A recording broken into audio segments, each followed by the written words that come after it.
미국에서 부유한 지역 중 하나인 실리콘밸리의 우드사이드. 스티브 잡스, 레리 앨리슨, 닐 영 등 내노라 하는 부자들이 사는 이곳은 수목으로 울창한 언덕, 반짝이는 물이 가득한 수영장 등 부의 상징으로 가득하다. 그런데 이렇게 부유한 지역에도 부족한 것이 한 가지 있었는데 그것은 바로 물. 지역 전체가 최악의 가뭄을 겪고 있음에도 푸른 잔디를 위해서 이들은 수천 갤런의 물을 쏟아 부었던 것. 왜냐하면 집은 성공의 지표이고 잔디밭의 풍성함은 그 집안 사람들의 부를 상징하기 때문이다. 이러한 현상에 대해 사회과학자이자 교수인 스콘 소넨샤이는 다음과 같이 말한다. 10년 동안 변화에 대해 연구하고 수천 명의 기업가, 교사, 의사, 맞벌이 부부, 사회 초년생을 만나면서 많은 이들이 비슷한 생각을 하고 있다는 것을 발견했습니다. 그것은 바로 지금보다 더 많은 자원을 가지면 성공할 거라는 생각.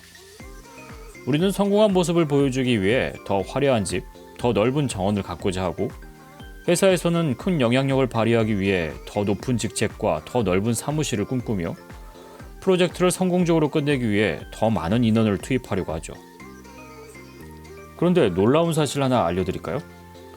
보통 많이 가지고 있을수록 심리적으로 안정되고 많은 일을 해낼 수 있을 거라고 믿지만 오히려 돈, 기술, 지식 등 새로운 자원을 갖기 위해 몰두한 이들이 실패하거나 불행하다고 느끼는 경우가 많았습니다. 성공적으로 목표를 이루어서 행복을 누리는 이들은 따로 있었죠. 바로 자원이 한정된 사람들. 스트레처라고 불리는 이들은 새로운 자원을 추구하기보다는 현재의 것을 어떻게 활용할지 고민하는데요. 예를 들어서 벽에 못을 박아야 할 경우 대부분은 망치를 사러 철물점에 갑니다. 철물점이 닫았거나 적당한 망치가 없으면 못을 박지 않죠. 하지만 스트레처들은 다릅니다. 이들은 무엇을 갖고 있는지 먼저 파악한 후에 주변에 있는 물건, 돌멩이나 손전 등을 이용해서 못을 박죠.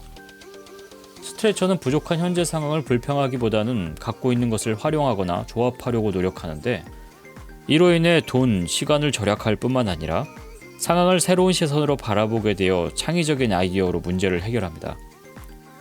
지금까지 갖지 못한 것에 불평하고 새로운 자원을 추구하려고만 했다고요? 지금부터 당신의 숨은 능력을 쭉쭉 늘려서 행복과 성공을 모두 잡을 수 있는 방법을 배워볼까요? 첫째, 자원을 더 제한시키기. 가진 것도 없는데 왜 더 제한시키냐고요?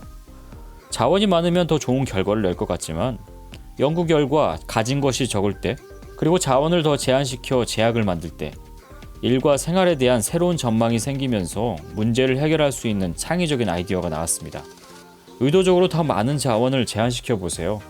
예산을 줄이거나 마감일을 앞당기거나 적은 돈으로 친구들과 논다거나 제한된 환경으로 인해 선택의 폭이 좁아졌지만 가진 것을 이용해서 할 수 있는 일이 무궁무진하다는 것을 깨닫게 될 거예요. 둘째, 사소하지만 감사한 일 적기. 감사를 느낄 때 자원에 대한 사고방식이 확정된다는 것이 밝혀졌습니다. 가진 것에 감사한 마음을 품으면 부족하긴 해도 정말 원하거나 필요하지 않은 유혹에 거절하기가 쉬우며 삶의 만족도와 행복도까지 높아져 현재 상황을 잘 헤쳐나갈 수 있는 자신감을 얻게 되죠. 우리는 오늘도 성공을 꿈꾸며 더 많은 자원을 확보하고자 하고 갖지 못한 것을 끊임없이 갈망합니다. 때문에 바로 내 옆에 있는 소중한 것을 소홀히 여기게 되어 성공에서 점점 멀어지게 되죠. 하지만 독창적인 사고로 문제를 해결하고 성공을 거머쥔 이들은 많은 것을 갖고 있던 사람이 아니라 내가 가진 것에 만족하고 이를 새롭게 활용하는 사람들이었습니다. 당신은 지금 무엇을 갖고 있나요? 어떤 물건으로 못을 받기 위해 노력하고 있나요? 기억하세요. 성공과 행복을 향한 열쇠는 이미 당신이 가지고 있다는 걸.